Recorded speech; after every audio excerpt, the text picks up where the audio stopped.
The following is a Brother Asks and Building Better Builders video education series production. Welcome back. We're with Nick Adair, past master out of Palmer, Alaska. Nick, how are you doing this evening? I'm doing fantastic, John. How are you doing? I am in my Sunday casual best, as I see that you are too. It's been about 2 weeks. I hope things are doing well up there in Alaska. How's the weather?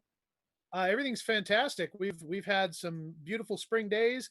Today, it's still a beautiful spring day. It just decided to rain, but it's anytime the temperature is above 50 and 60, we're happy here in Alaska. Likewise, here in Florida, we had 90 degrees and the sun was absolutely shining brilliantly down upon our bodies, making us sweat profusely. And I'm so glad I am in the air conditioning right now, enjoying, an after dinner toddy, but we won't go into that. We're coming back after 2 weeks to go back into the logical fallacies, and I understand that we stopped when you were just about to get into a little overview of the trivium itself before we get into the logical fallacies. In this particular segment, I understand too that we are going to be covering two logical fallacies. Can you give us a preview? Yeah, we're going to cover a couple of logical fallacies that are some of the most popular ones. First is going to be the straw man, and second is probably everybody's favorite because this is one of the ones they say out loud is the slippery slope. Oh, that's great. I'm glad you're covering those two first. Uh, the red herring, does that come into play with either one of these, or is that a separate logical fallacy? I believe the red herring is one of these. I can't remember right offhand. I'd have Good. to look it up. Yeah. I love the red herring. Not on pizza though. Why don't we go ahead and get right into the actual presentation? One. All right, John, this is where we left off last time, talking about the trivium, the grammar, logic, and rhetoric. And I can do a really quick recap here. And Good. Please do. Yes. yeah, while we're doing this presentation, jump in anytime if you got something to say. Okay. Uh, Basically, grammar is the art of inventing symbols and combining them to express thought. Logic is the art of thinking, and rhetoric is the art of communicating thought from one mind to another. It's the adaptation of language to circumstance. So it basically they use each other in order to come to the truth. And that's what most arguments are about. It's about finding out what the actual truth of the situation is, not necessarily winning the argument. That is, I think, one of the largest problems that people have is they're more concerned with winning the argument, so they're more used to using these fallacies. Um, One of the best books ever out there available about the trivium was written by Sister Miriam Joseph, PhD. She explains grammar, logic, and rhetoric better than anybody I've ever seen before.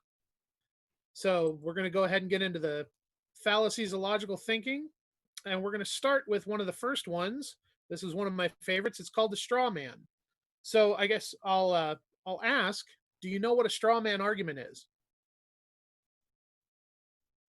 Um, well, since I'm the guy in the audience, um, it's taking an argument and constructing a side argument that might appear to be valid, but is actually an entirely different argument with different premises and arguments. But it is presented in such a way as to make the person who is arguing the initial premise and construct think that it's valid and it applies. Absolutely. The straw man gets its name from a straw man or like a scarecrow. It's not a real person. It's not a real part of the argument. Basically, it's misrepresenting someone's argument to make the argument easier to attack. Here's an example of that. So after Will said that we should put more money into health and education, Warren responded by saying that he was surprised that Will hates our country so much that he wants to leave it defenseless by cutting military spending. So Yeah, can you not see that? has nothing to do with what Will actually said. Right. And a lot of people, I'm sure, whether they're on the left or the right, they can see this particular argument being used by the left or the right all the time. It doesn't mean that the that the straw man aspect of the argument is invalid. It could be completely valid. It could be that Will doesn't want military spending, but that's not the point. The point is the discussion was about education, and we weren't going to bring the other stuff into it. That's how we maintain or stay within the lines or the confines of the truth. There's also a secondary innuendo going on here that Warren is now positioning Will to be suspect because he's claiming that Will is doing something or has a hate for the country when it may very well be that not only is it not valid, but it might not be true. Yeah, he's constructing a different will. He's constructing a fake will, and that will is someone who hates the country and wants to cut military spending. That's not the original will. That's not what the original discussion was about. It was health and education, and how should we work with that? Will said we should put more money into it. That was his discussion. And Warren is basically creating a straw will beside Will and pointing to the straw will in doing so, thereby trying to bolster his well, diminish Will's original statement. Yes, a lot of the times people will call this type of attack a pigeonhole. They're trying to determine what that person's all about in one attack. Like the person comes into the room and says, "I'm whatever. I'm a Republican. I'm a Democrat. I'm a Christian. I'm Jewish," and people immediately assume they know everything that they need to know about that person because of how they have addressed themselves. Interesting. So that would be a basic straw man attack. Now, I see this kind of thing on the news all the time, especially when you have these pundits come on. And we're about to see a lot more of it because there's an upcoming election. One person will say something and they will alter that argument into something else to pigeonhole their opponent. And now the opponent is defending themselves against something that was never supposed to be brought up to begin with. Okay, we see these kind of arguments online all the time. My God, I can see 5 or 6 straw man arguments in one thread uh, put up by one person. Oh, yeah. Yeah, Facebook or online posts are unfortunately some of the worst places to find anything that is a legitimate statement or a legitimate argument or something that's trying to get to the truth. Usually, it's a one-sided perspective. One of the ones I saw was it was a long time ago. It was I don't think a person that wears a football helmet should make more money than a person that wears a military helmet. I mean, I get the idea there, I get the concept, but those are not two in the same thing. Comparing apples and oranges. Yes. Yeah, I do understand what they're getting at, but that's not necessarily how you find the truth. But is that a straw man argument? Uh, it probably not the description I just gave. I have seen it though, where they said they would compare the military man to a say a football player and be very specific about the differences. Once you start getting specific and you start pigeonholing that person into a specific stereotype, then yes, it becomes a straw man argument. All right, so it's the description that they're putting forth that is not necessarily real or Right. applicable. Well, it could be real or applicable. I mean, for all we know, Will could hate our country and he could want to leave it defenseless by cutting military spending. That might be the case, but that's not what is relevant to to the discussion of the argument. You're not getting to the truth when you do that. You're just turning somebody into something that they're not. And it doesn't apply to the actual original statement that, Will said we should put more money into health and education. Right. What do helmets have to do with that? Exactly. No, you're absolutely correct. And that's the description of a straw man argument. All right, and I will move on here to everybody's absolute favorite. One of the ones that is specifically termed by name the slippery slope. Any can you give me an idea of a slippery slope argument or do you know what those entail? Well, I know that I've heard something put out there, and the next thing you know, I imagine Bill Murray saying, "Next thing you know, we're going to have cats sleeping with dogs." You know, Cats and dogs living together, there, mass yes, hysteria. exactly. And whenever I hear the slippery slope argument or the statement, I think back to Bill Murray with his comment about dogs sleeping with cats, and it's taking an argument and then projecting so far down the line that it basically says, if we do this, then therefore, we can expect the absolute worst conditions. And absolutely true. And one of the funniest parts about what you just said with Bill Murray is in that movie, the guys were using a slippery slope argument in order to get what they wanted. They actually, he presented the most slipperiest of the slope, and then eventually the mayor let him go do what they needed to do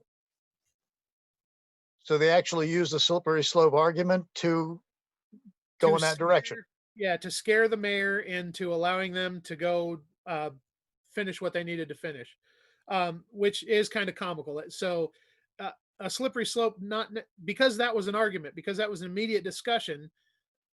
They used that to get to the next phase of the movie, but it's not necessarily a way of getting at truth. But everything that they were saying may happen, but not necessarily will happen. Do you have an example that you can pull up? Yeah, we'll start right here.